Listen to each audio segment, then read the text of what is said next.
You have. A hooded man's walking down the street. Might be a scavenger. Rivers, you saw it. Is it the same model? Is it the Infiltrator? I can't tell. We're waiting for your signal. I think that might be it. You think? Good enough for me. Cease fire! Cease fire! Target down! I repeat, target Go down! check him! Eyes on the target. Proceed with caution. Is he dead? What the fuck? It's the target! It can't get away. Fire at will!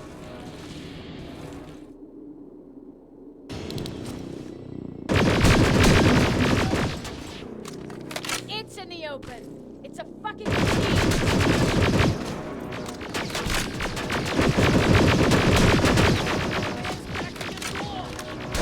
Got it now.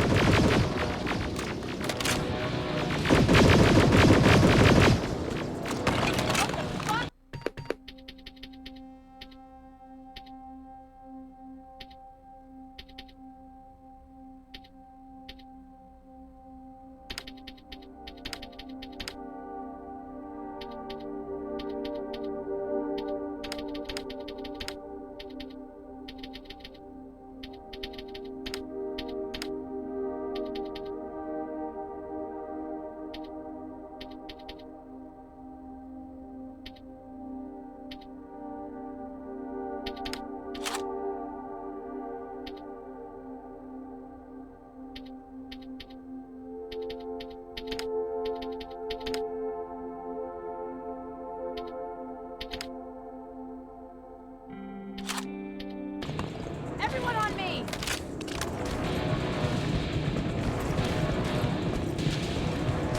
It's carrying a second-generation plasma rifle. I want it! It won't fucking die! Shoot!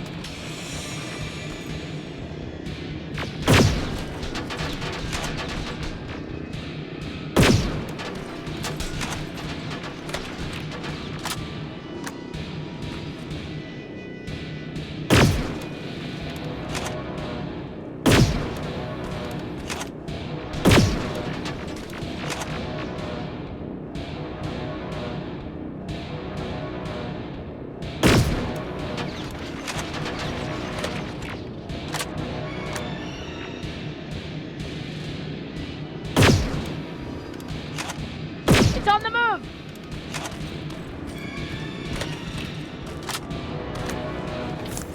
Take cover!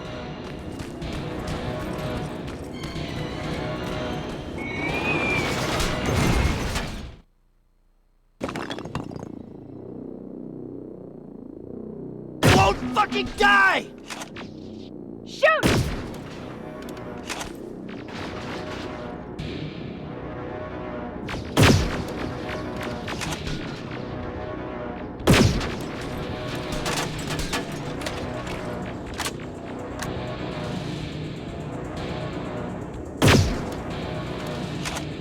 It's on the move!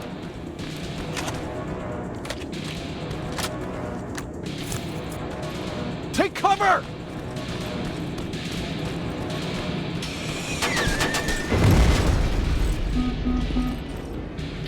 Open fire! That's one ugly son of a bitch.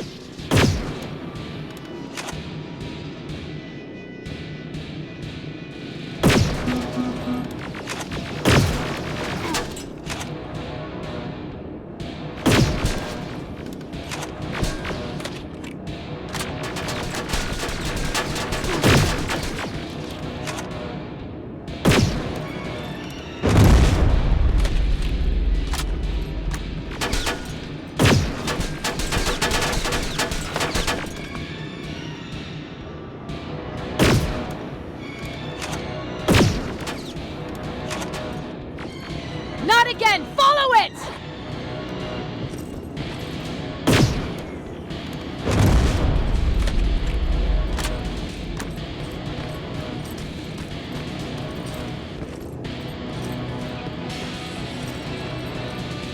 It's inside!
Commander! We got it. We finally got it. Good job, Rivers. Stay there. We're on our way.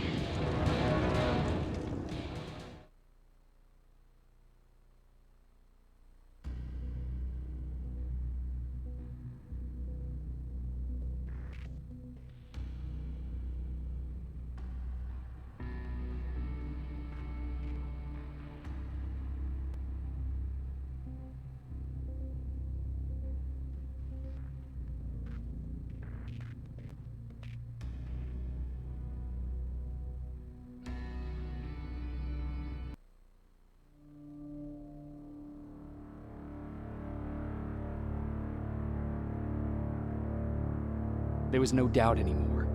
Skynet had created a cybernetic organism. It was designed to blur the line between a man and a machine. People started to think that there were Terminators amongst us, wolves in sheep's clothes. Some of us left, even though we hadn't seen any other infiltrators yet. Or at least, we didn't think we had. And that fear of not knowing was what turned the tide of this war. That night, Skynet won. I still have to run some tests, so for now I would say no. We need some more time, Connor. I know you don't want to hear this, Commander, but if there's one person who can help us, it's Dr. Mack. Mac, we don't even know if he's alive. He is. He's in the Hollywood Hills. We knew a time would come when we'd need him again, so we've kept an eye on him. Wait. You've been watching him without telling me? Let your emotions cloud your judgment before, Commander. That's why I decided that Mack's whereabouts were no longer This is your bullshit. concern. He can't just magically fix all of our problems. He's a man, not a god. A man that makes That's mistakes. enough, Commander. You know what happened last time. He's the reason Perry's I dead. said that's enough. Sergeant Rivers? Yes, sir. TechCom believes that being marked for termination is a badge of honor. A sign that we're doing something right. We wear it proudly. And knowing you're wearing such a badge, Rivers, is all I need to trust you with handling this mission. Commander Barron will fill you in on the details. Good luck, soldier. Over and out.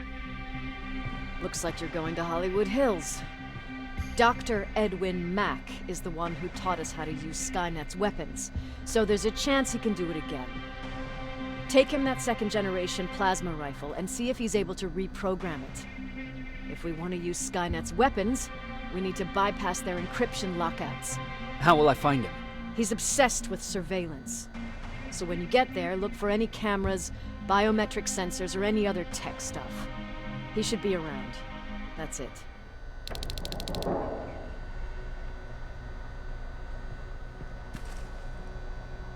What do you need? Was Mac the one whose drone you smashed? Yes. Yes, it was. I've never told this to anyone, but before I met Mac and Perry, I was wandering alone. Didn't have a map, so I drew one myself. The first people I came across were two guys, old enough to remember Judgment Day. We camped out together. They gave me advice, we shared some stories. Sounds nice, right? A little too good to be true. It was. I was too naive to notice it back then. When I woke up, all my things were gone, including my map. There I was, lost in the desert. Thirst and hunger. I knew I was gonna die. I passed out with my face in the sand. But next thing, I was lying in a bed, bathed and wearing clean clothes.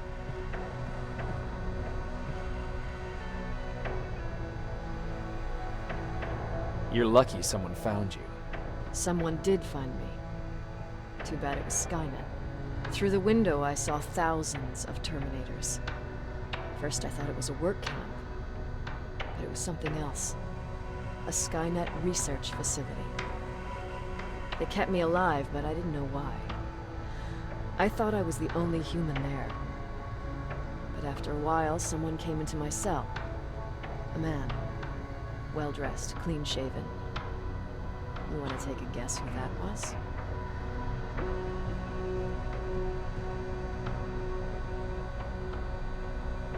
An infiltrator. In a way, he was a traitor to his race. Bastard was selling every piece of knowledge the machines didn't have. In return, they gave him everything he wanted. When he was done stuffing his face with food, he had another request. He wanted a whore. It lasted months until I got to wrap a towel around his neck and make his eyes pop. You don't want to see people for what they really are. I've seen their true face. That traitor, those two guys in the desert, Mac, they all showed it to me. It's not pretty. The truth is, the only reason I fight for the Resistance is because I despise people just a little less than the machines. Anything I should know about Dr. Mack before I leave? Only that he can't be trusted and he's highly manipulative. So you need to stay cautious.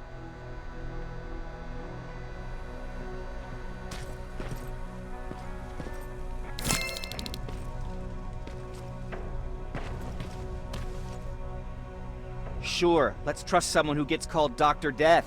That won't bite us in the ass. In the meantime, I'll see what I can learn from the new CPU we acquired from that Infiltrator. This could be the breakthrough that we've all been waiting for. I need to concentrate, so please don't disturb me.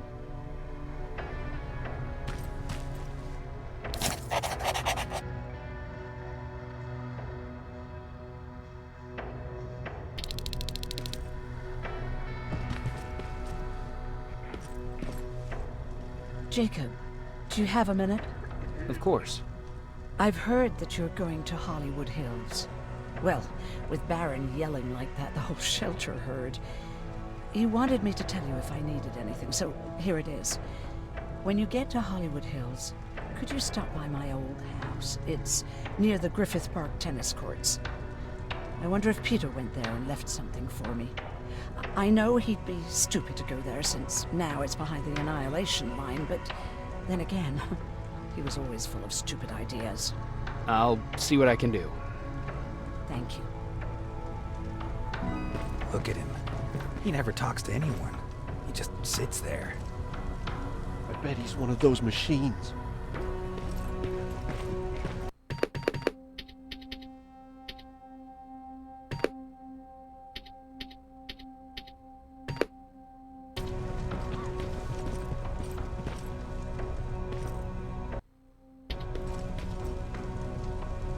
Jacob. Earlier, you said that a new era started. What changed? Well, for one thing, with Tucker dead, I became the new leader of the group. Something I never expected or wanted, for that matter. Did everyone agree that you should be the new leader? Not everyone. We had a huge fight about food, or where we should go next, and so on. Our group divided without Tucker to keep it together. I was terrified. I started to walk away like I was on autopilot. I don't know if I wanted to run away or to kill myself, but then something surreal happened. I found a metal door in the ground in the middle of nowhere. I was real unsure about what I might find under it, but what I did find was the aftermath of a massacre.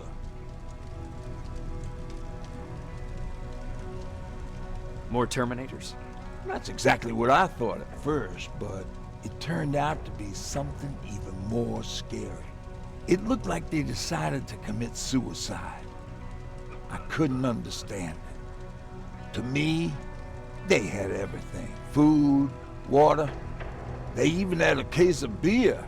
So, I got shit-faced and started crying over my brother's death. But I realized something. I realized that I could maybe survive there.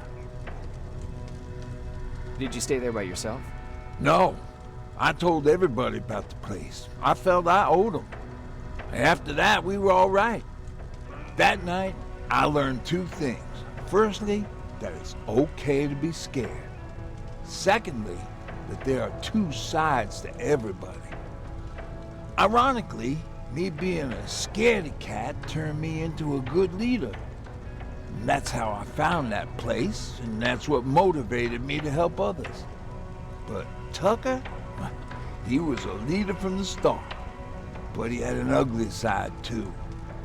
He killed those who opposed him. He was a real scumbag, but he was my brother. He made me want to be a good person for the both of us. A hangover wasn't a high price to pay for that lesson. What's the situation like in the shelter? Not that great. People are getting nervous. A lot have already left, and even more plan to leave. Even Mark and Laura saw him packing earlier. And what about you? Just the thought of running again's making me sick. Must be getting old. Plus, we got everything we could need right here. Where else would I go? Besides, I have faith that Baron would never let anything happen to this place. She's way too uptight about security.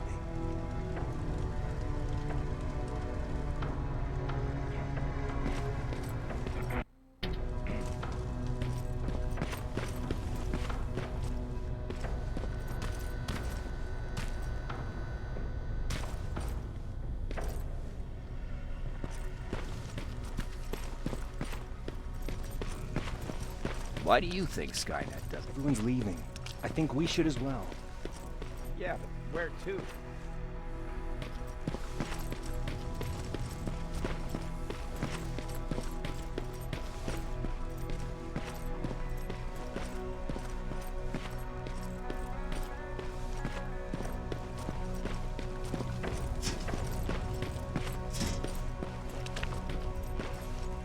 Jacob, I didn't see you there. Is everything okay? You seem far away. Nothing can get past you, can it? I've been thinking about the day we met. I never told you how we really ended up there.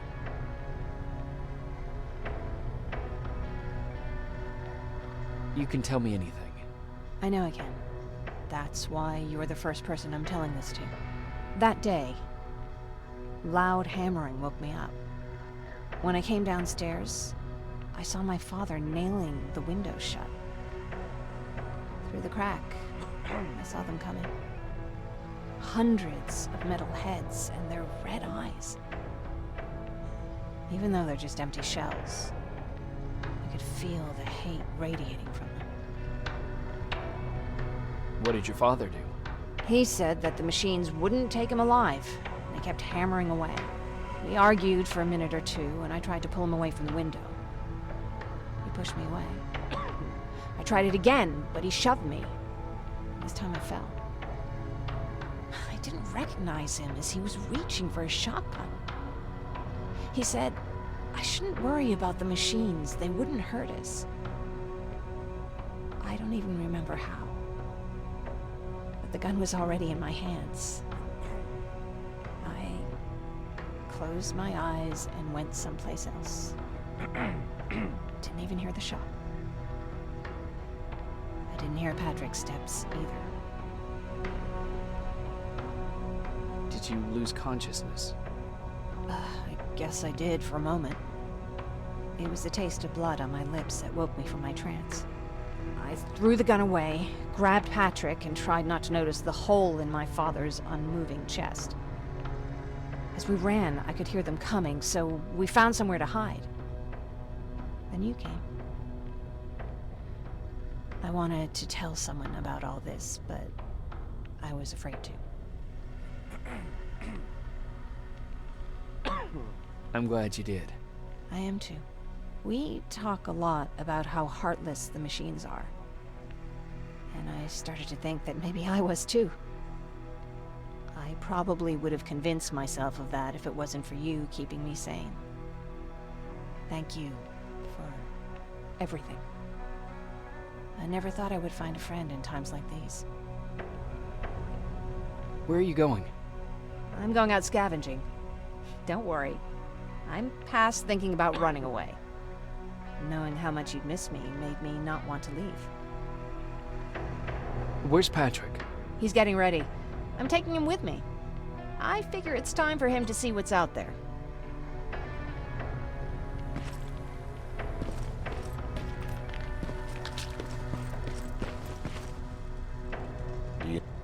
Can I...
Is it true? Human now? Or what's with the dog? They've been like that ever since they brought that thing in.